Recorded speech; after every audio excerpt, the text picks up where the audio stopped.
That research took forever. I know, right? So did you finally figure out what it was that happened in 1997? Ironically enough, it was a Canadian that told me. Really? It was. She pointed this out to me on Facebook. I couldn't believe her at first.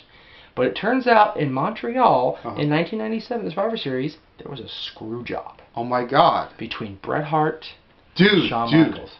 That sounds totally familiar. Because this year there's a Manhattan screw job. I notice. Because Zack Ryder isn't getting his title shot. Bullshit. We know this now.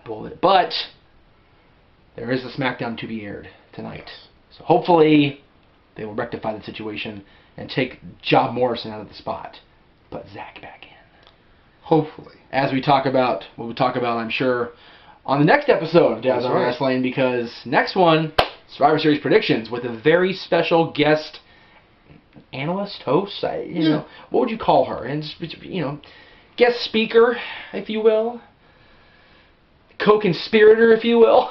Oh wait, no, she's not redhead. So I know what you would call her, the Wild North American Champion. Aha! Tara Calloway will be on next week's show. Not next week, tomorrow's show. That's it's going tomorrow, man. It's going down at Long Beach Clothing Company too. We'll be back. Yes. Right. All right. So, by the way, total kayfabe, we knew what happened in '97. We just want to see how y'all would react. Seriously. Funny. I'm really not sure if my Canadian friend was serious when she offered up the information or she knew we were bullshitting. I don't know. I tend to believe her intelligence was slightly more than I'm giving her credit for on that one. I love her to death, but she is a blonde. Oh, sometimes. When she wants to be. It depends what day you talk to her. She's a blonde when she wants to be. That's right. So, love you, though. You know who you are. So, on to 2003. And the really big thing that comes out of 2003, there's two things, actually. Okay. On the Raw side, you have Randy Orton as the sole survivor for Team Bischoff, which meant the brief, but true, exodus of Stone Cold Steve Austin. That's right. His career was over. One of the many legends that the Legend Killer took out, although he did not physically beat Austin himself. No. The ramifications of the match implied that he ended up killing Austin's legend. Isn't it funny now that he's basically stolen Austin's gimmick and ran with it? I know, right? The Viper, the Rattlesnake. For a minute there, he was coming out with the two arms raised instead of doing the little sideways cockhead pose that he normally does. Rebel against authority when Christian took the title from him. Just all kinds of stuff. Although I'm waiting for him to come out with the beer truck. Yeah, although Christian wasn't really Teddy Long's handpicked champion, to be fair. Or Zamboni. Because we're going to be at the Garden. It's true. We may see a Zamboni yet. Although the way they have it set up for wrestling, that might be a bitch. Yeah, it would be a bitch. Staples Center would be more likely. Yeah. Oh, there's 4 seats there. Or the Ponda Center. The Ponda Center. By the way, Jay, how'd the Ducks do against the Kings this week, Jay? You know what? My Ducks fell. But to be fair, the first one was a shootout. The Ducks took us 7 rounds. That's true. Both quick and... Was it... Hiller wasn't in goal. Yeah, it was Hiller in goal that night. Yeah. Hiller was a stud that night. I'll give him mass amounts of credit. But you know, my Ducks may have lost, but what was your son doing last night? Quacking in your Ducks jersey. That's right. So anyways, 2003 saw Randy Orton. His first time as the sole survivor. First of, I believe, 3 times. Yeah, I was going to say, something that he would repeat in future years. Yes. And on the SmackDown side, which ironically Orton would do success on SmackDown later in Survivor Series, you had Team Angle featuring a newly turned babyface before he even started doing that nonsense. No, he was still doing it back when he was doing his Word Life, because he always had the "You Can't See Me" as part of his gimmick. I always thought that was the gimmick when the album was coming out. He started doing that for that. I know he was doing this. Yeah, he was doing this back then. Word Life. He also was doing this as just a taunt.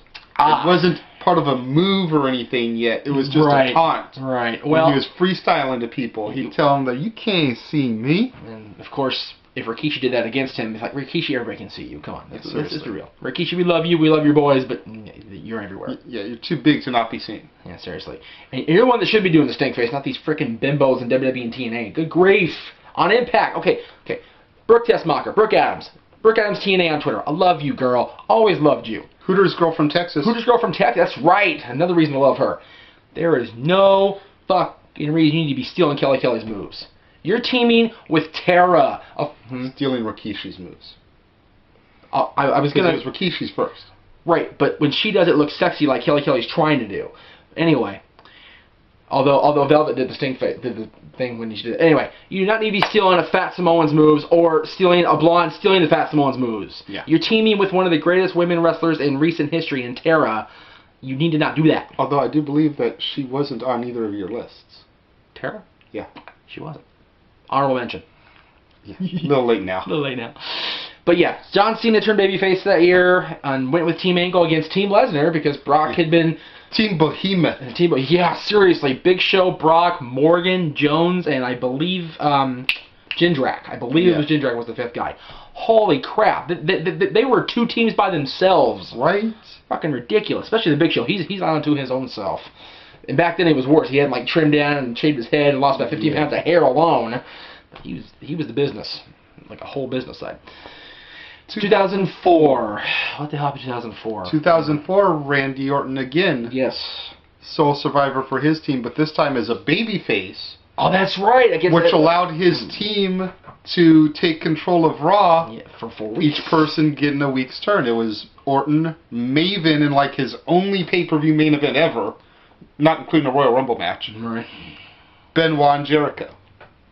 Who and Jericho? You know, Benoit. The guy that they try to tell us doesn't exist. The one that Orton beat at SummerSlam? Yeah. They were on the same team? The Invisible Man. The Invisible... Aha! So Claude Rains was on the Survivor Series team. There we go. Pull the Universal out of the hat. Look it up, chittens. And this is from a Disney mark. That's the business right there. That is the business. All those Universal horror movies, going back to Lon Chaney's Phantom, the real Phantom, this guy's educated me, and I praise him for that. And then I believe it was basically against Evolution. Triple H, Flair, I believe Batista was on the team. And Edge. Was Edge on the team with Evolution? Yeah. Was he really? Wow. Because he had just come back, gotten the Intercontinental Championship from Randy. And he became an asshole. Yeah. He went down the groin injury and he turned on Benoit at either Cyber Sunday or Taboo Tuesday, whichever one it was that year. It was still Taboo Tuesday. It was the first one. He had just turned on Benoit, walking out on the tag title match. Won the match anyway, because Benoit's a stud. So, yeah, it was a heel, just turned edge. So what we're saying is Benoit can beat two people at once. Yeah. Not that had anything to do with what happened. Because that's wrong. 2005. I'm going to move on from that really quick. Because I know we all Benoit in this house. So, 2005, Orton again the sole survivor, but this time he paid for his treacheries. Because as he was celebrating at the end of the night, the casket comes out with the Druids, lightning strikes, Undertaker goes, "So you want to run me over with Eddie's car, huh? Really, I'm going to fuck you up." And sure enough, Hell in a Cell, even with Randy's hepatitis C infected dad in there, Undertaker was still the man at Hell in a Cell in December. And yeah, I went there. I'd say that's a black mark on Randy's record, but since it's blood, wouldn't it be a red mark? Whatever it was, it wasn't pretty, because they both bled buckets. So did Taker, and that's why the blood was mixed, and it was a really bad situation. But at Survivor Series that year, 2005, I believe, was the culmination of the Flair Triple H storyline that involved when Triple H returned after Vengeance and then turned heel on Flair. They had a last man standing match, and Triple H put the bullet in the back of Flair and put him out to pasture is what they were trying to imply there. Or at least we thought. At least we thought. Then he came back. Yeah. Old Yeller came back again. And for 3 more years. And he retired. And then he moved, or so we thought. And they moved TNA.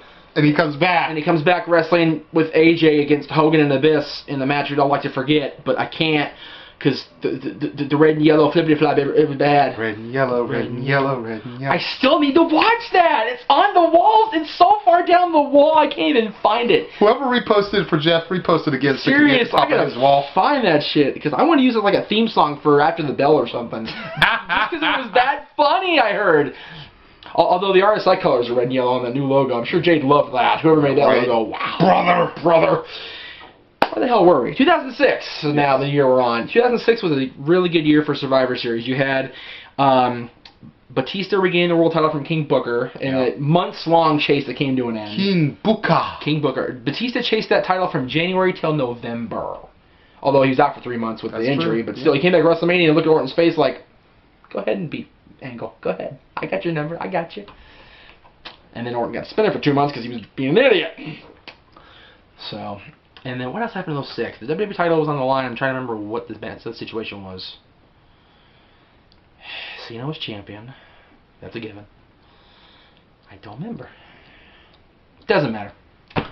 06, the story was what I just said. The World Heavyweight Championships. King Booker and Batista. There you go. 07. 07 got really interesting because you had, I believe, that was Cyber Sunday. What was the, let's see. Survivor Series 2007 was, I know that Batista defeated The Undertaker in a Hell in a Cell match thanks to Edge, who was returning from, no, that was 2008. What the hell happened to Survivor Series 07? I do my research today, I'm sorry. The friggin' 97 research exhausted me to the point beyond recognition. I remember 2007 not being a very memorable Survivor. Oh, you know what 2007 was? I believe it was, no, that was the other one. 2006, Team DX. DX, Punk, and the Hardys. Right, okay. Clean sweep against RKO. That's what I forgot. I was thinking 07, but Triple H was out in 07 for Survivor. Yeah. He was out or whatever it was. 07 doesn't really catch my attention very much. I don't think anything really happened. So, forgive us if, in your opinion, there was something, but like Jeff said, you know, he didn't really do his research, and well, yeah.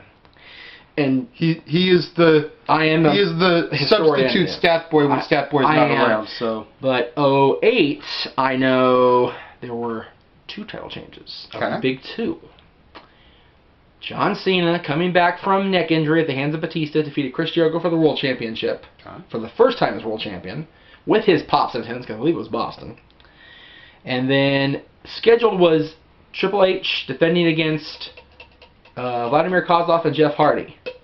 Jeff Hardy gets taken out in the back somehow, and who comes down the aisle but a bearded, woolly mammoth named Edge to win the WWE Championship back for his beloved bride, Vicky Guerrero, in a neck brace. I had the picture on my Facebook, and I just, like, cringed, because that beard was just wrong. He looked horrid. It was kind of bad. It was kind of bad. 09, don't remember either. I'm trying to think of the match.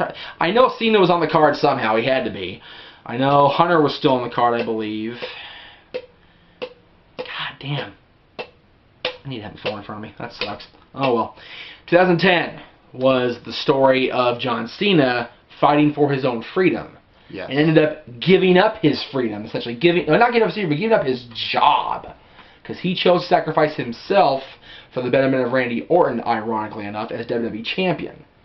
What the stipulation was, if Barrett won, Cena was free from Nexus. Yes. If Orton lost, or if Barrett lost, Cena was fired. Cena took a huge bullet and was gone for so long. Those 2 weeks were just too long. Then he was back on TV doing the same old shit and worse. It wasn't long enough. Seriously. At least we'd have to deal with Juan Cena. No, that was just the house show crowd. That was the house show crowds who, my deepest sympathies go out to all of you all. Whoever was at that house show. I don't care how much you pay for the ticket. That was just, that was worth going to WWE and go, money. I'm still curious, like, what they did for Juan Cena's entrance theme. Like, did they have a mariachi band play My Time Is Now? Because that would have been fucking hilarious. We need to find that on YouTube. That would have been fucking hilarious. Because you know it exists. There's somebody out there who's a Spanish-speaking fan who likes John Cena and mariachi music, his goddamn song. We need to find this and put it on, not the next episode, because we already got that one planned, but the one after that, we will find it for you, and we will play it. All right. Oh, actually, maybe not that one, because the next one's going to be about TNA. So a couple from now, we'll find it happen. Aside from, you know, the couple of spots here where we couldn't remember what the fuck happened in Survivor Series. That's what our opinions. We liked, we disliked, you know. Yeah, I think Jeff's been watching Men in Black too much, and that little flashy thing's just erased part of his brain. Seriously! Plus we're taping this, you know, at a time of day where I'm just exhausted and just, you know, the kids, yeah. But anyways, we hope you enjoyed our Survivor Series. I hope you did, I really do. Sorry about this one, this is pretty bad. I think what this proves, without a shadow of a doubt, is the fact that the older Survivor Series were more memorable than these. And we need Staff Boy on the ball. Or me on the ball. Hope you enjoyed it. Don't forget, let's see, this is Friday. Yes. So tomorrow, from Long Beach Clothing Company live via Memorex, the Dads on Wrestling will present their Survivor Series predictions, along with Tara Calloway, the Wild North American Champion, as she gets into the groove for her big match against Winter coming up on December 10th. That's right. Officialwild.blogspot.com, or just follow me on Facebook and Twitter and him on Facebook and Twitter, because we all over that shit. There will be a signing, autographs. Yes. Conceptualized by Tara and spearheaded by this man at Long Beach Clothing Company. Winter, Tara, and Shelly Martinez will be there That's too. right, baby. From 11 to 2. Ariel. Former Ariel, Salinas in TNA. If you live out here, you've known her for a long time, training with Jesse Hernandez and everybody. With UPW as Desire, not the TNA Desire, but the real Desire. 3 huge names for us. Our champion, number 1 contender, and Shelly Martinez. You know, how can you go wrong with that? Also from Long Beach Clothing Company tomorrow, we're going to be bringing you a new show, maybe? It was a one-off. Yeah. We filmed it, but it may end up developing into something more, tentatively called Double the Insanity. Yes. It'll be Double A and Jade's predictions. Yes, because you and I are on our show, so Jade was kind of like, what am I gonna do? And we figured Aaron wanted to do a prediction show. I know he did, and I think he wanted to film in Clothing Company and feel like he was really one of us and not just the camera guy. I know, poor guy, seriously. And then also be on the lookout tomorrow for Stat Boy's prediction show, not live from Long Beach Clothing Company because, well, you know, he had to work when he filmed there. So. Yeah, Stat Boy also wanted to wait and not see spoilers, so he's going to watch SmackDown tonight, be a good little Jimmy, and find out what happens to the U.S. Championship picture if it does happen. We'll see. Forewarning, we called the U.S. title match for both ways. Right. So if the match doesn't get reinserted as Ziggler and Ryder, pay no attention to that prediction because I just feel too lazy to edit 3 episodes. Seriously, I'm not doing that. Jesus Christ. You know, we called it for Ziggler Morrison and we called it for Ziggler Ryder. Yep. Not knowing which was going to be the final one to make cut. Yeah, because spoilers went up and we heard Zach, and then Wednesday.com goes Morrison. Maybe Morrison will get attacked in a backstage vignette that they didn't see in the arena, and Ziggler will get put in. Who knows? Ryder will get put in. Or Ryder will get put in, yes. Well, that would make Zach a heel, though. Not necessarily. Could be unprovoked. Could be. Could be Hawkins. Hawkins and Ryder back together. But he's on the wrong show. We need Hawkins on Raw before Colt, you know... Oh, did you get that? Ryder's on both shows. It's true. Because he's Teddy's assistant. That's right. But I mean, Hawkins to be on the wrong show. Colt Cabana's demands were getting Hawkins a match on Raw before he trimmed his pubes. We need to get that Jew trimming his pubes. We don't need to be talking wrong. about it. I'm sorry. That's just horrifying to think about. It is. That's why we shouldn't be talking about it. I'm just throwing it out there. So for the dads on wrestling, I am the Renegade of Wrestling, J.J. Williams. I think I'm Jeff Meacham. We'll see. But you already knew that. And we will see you next time.